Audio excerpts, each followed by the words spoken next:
San Miguel Garicoitz. 1863. Miguel Garicoitz nació en Ibarre, Villorrio del País Vasco francés, el 15 de abril de 1797. La Revolución Francesa estaba en su apogeo. La religión era perseguida.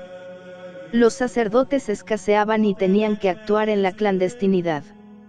Ello explica que, con ser sus padres excelentes cristianos, tuviera Miguel 6 meses cuando recibió el santo bautismo. Por cierto que, al sentir correr sobre su frente el agua bautismal, la criatura, en un arrebato de cólera, arrancó una hoja del ritual. Reacción instintiva de su temperamento de cántabro, fogoso y violento. Otras tendrá en su niñez menos inconscientes. Con la misma mano robará un paquete de agujas a un baratillero y le arrebatará a su hermanito una hermosa manzana. En otra ocasión sus puños le servirán de arma terrible, y nada menos que contra el maestro del barrio. Este era partidario de la letra con sangre entra. Un día los alumnos se confabulan, Miguel los capitanea, el plan era caer todos a la vez sobre el dómine. A última hora los demás se zafan y dejan solo a Miguel. Nuestro héroe no retrocede, se abalanza sobre la víctima y venga cumplidamente a sus compañeros.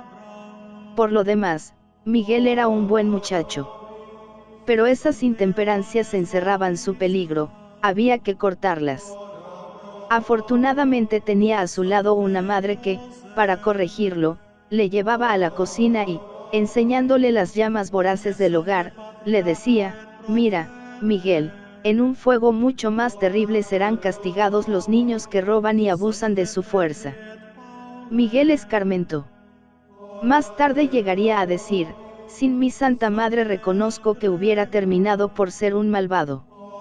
Sin su madre y sin la gracia de Dios, que le trabajaba a fondo y le iba modelando un alma grande, un alma eucarística y sacerdotal.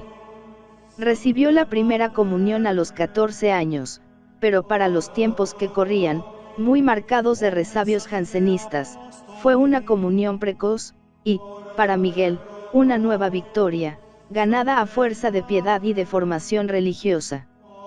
La batalla por el sacerdocio sería más dura aún. La pobreza de sus padres, impotentes para costearle los estudios, Miguel la venció alternando las clases con el servicio doméstico, primero en la rectoría de Saint-Pelé, más adelante en el Palacio Episcopal de Bayona. Y, siempre, robando horas a la noche para estudiar. Sudó, se quemó las cejas, pero pudo con la maraña de la frase latina y pronto alcanzó a los seminaristas más aventajados.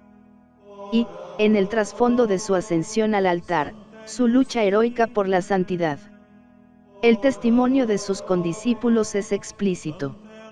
Miguel, dice uno, no es un santo por hacer, es un santo hecho y derecho. Para todos nosotros, añade otro, Miguel era nuestro San Luis Gonzaga. El 20 de diciembre de 1823 Miguel se ordenaba de sacerdote.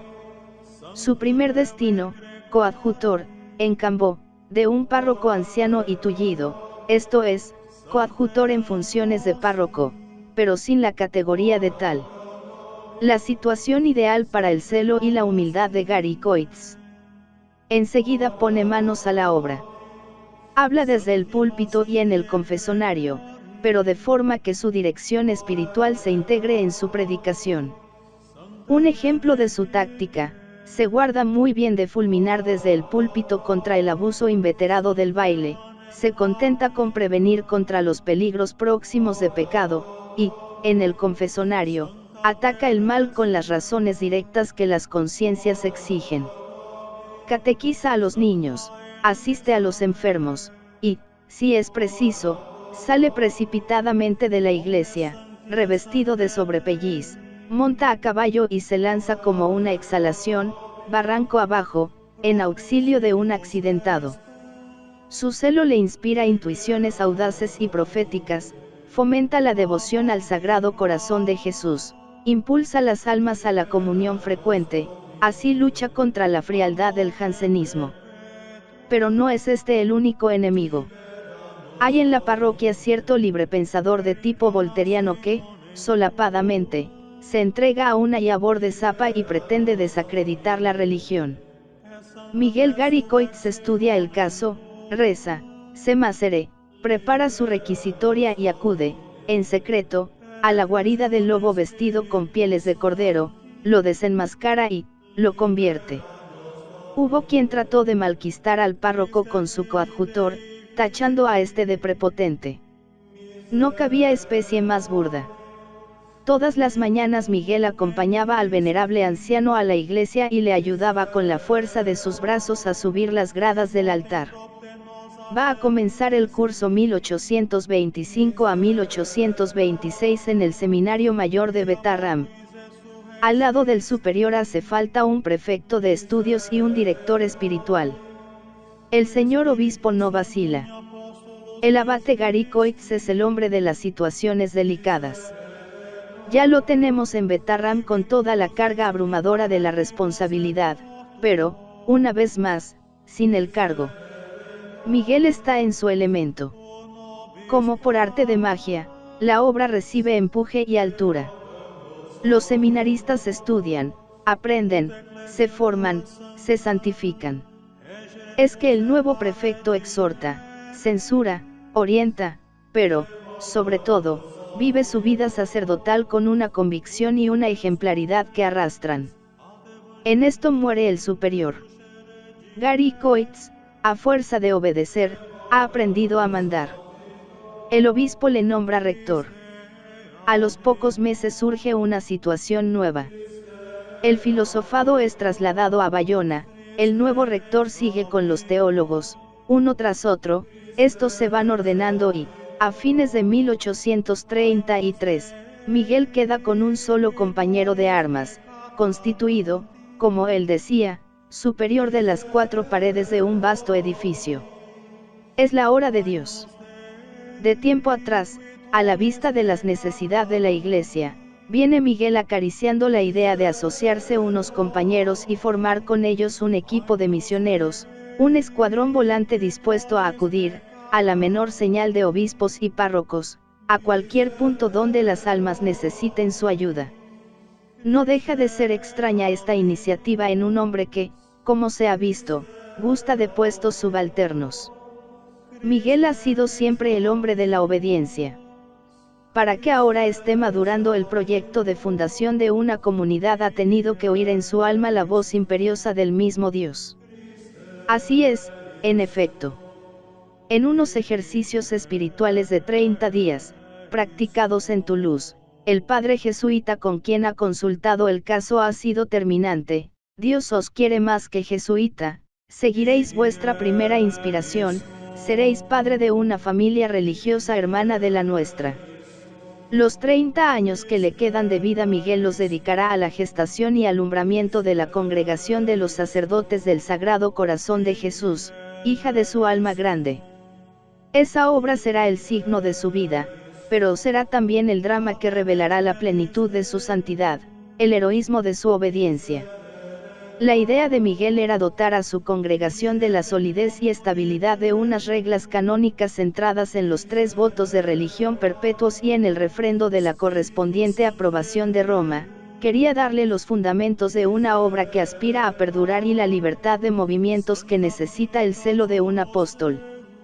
Pero, precisamente, el obispo de Bayona, su superior jerárquico, porque apreciaba en su justo valor la capacidad apostólica del santo de Betarram, porque le amaba como al mejor de sus hijos, lo quería para sí solo, para su diócesis, y veía que, al pasar a depender de Roma, ya no podría manejarlo a su voluntad. Contradicción aparente que Miguel resolvió a lo santo.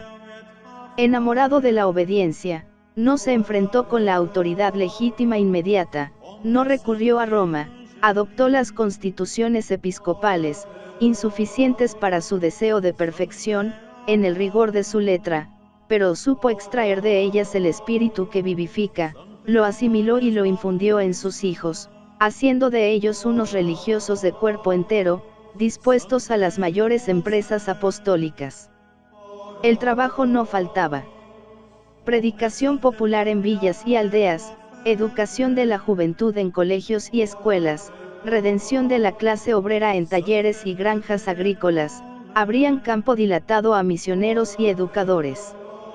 Miguel lo dirigía todo, a todas partes acudía, y todo salía bien gracias a sus dotes de organizador, voluntad enérgica y perseverante, juicio recto y certero, sencillez y nobleza de modales, bondad y firmeza en el trato. Pronto echó de ver el prelado que con aquellos hombres de Dios se podía contar. Casualmente buscaba un grupo aguerrido de misioneros que enviar a la República Argentina, donde los vascos emigrados a las riberas del Plata los necesitaban para conservar la fe de sus mayores. Miguel Garicoix fue requerido. No vaciló. Los suyos tampoco, y allá emigraron también los primeros betarramitas. Con santa envidia los vio marchar el padre Garicoix. Él tenía que permanecer en Betarram, dedicado a consolidar su obra, a darle, sobre todo, una estructura espiritual que le asegurara una vitalidad robusta a prueba de cualquier contingencia, ya fuera esa la muerte del fundador. Mientras vive él, su santidad se basta para guiar la nave por derrotero seguro. Para las generaciones venideras el fundador lega a su familia la luz de sus consignas. No es que San Miguel haya forjado una espiritualidad nueva. Su doctrina es la clásica que ha hecho a los santos, pero bien se puede decir que ha dejado impreso en ella un sello personal que la caracteriza. Su lema fue la voluntad de Dios, pero Miguel Garicoix quiere que esta voluntad santa se cumpla con aquellas disposiciones que adornaron al corazón de Jesús y al de su madre en el misterio de la Encarnación. El equivenio del corazón de Cristo y el equiancilla de María enardecían a Miguel. En esos dos gritos del corazón recogía él la voz auténtica de la obediencia perfecta, obediencia pronta, generosa, obediencia, sobre todo, de amor, la obediencia que él practicó en grado heroico, pues murió sin ver a su familia espiritual libre de la tutela del obispo. Por abrumador que fuese el trabajo que le imponían la fundación del nuevo instituto y la formación de sus hijos, el celo incansable que le devoraba le dio arrestos para consagrarse a la santificación de otras muchas almas. Durante 30 años dedicó varias horas diarias a la dirección espiritual del noviciado que las hijas de la cruz tenían a corta distancia de Betarram. En el mismo Betarram su confesonario se veía asediado, su fama de santo atraía lo mismo a los pecadores y descreídos que a las almas virtuosas, a todos acogía con una paciencia y un celo dignos del santo cura de Ars. En esa labor oscura y agotadora, no menos que en su copiosa correspondencia, brillaban siempre sus dotes de auténtico maestro de espíritu y, no pocas veces, los caresmas de su penetración de conciencias y de su visión profética. Con firmeza y suavidad inculcó a las almas las devociones básicas del cristianismo, la cruz y la Santísima Virgen. Que bien le vino el tener por centro geográfico de su vida sacerdotal el maravilloso paraje de Betarram, antiquísimo santuario dedicado a Nuestra Señora del Bello Ramo, que eso significa Betarram, y, a la vez, venerado Vía Crucis, cuyas estaciones van escalando la sombreada colina que cobija la Capilla Mariana. Y que bien trabajó nuestro santo por la cruz y por María. Su devoción, perfectamente armonizada con un gusto artístico depurado, nos ha legado dos obras maestras del gran artista Renoir, una Madonna de mármol blanco, con el Niño Jesús, que desde su retablo sonríe al peregrino, y los templetes del Calvario, que, cual estuches primorosos, engastan los bajorrelieves patéticos de las escenas de la Pasión. Miguel acaba de cumplir 66 años. El trabajo, las austeridades, las pruebas habían ido barrenando su organismo de acero, pero seguía infatigable su labor. Tuvo que venir el Señor a imponerle el descanso.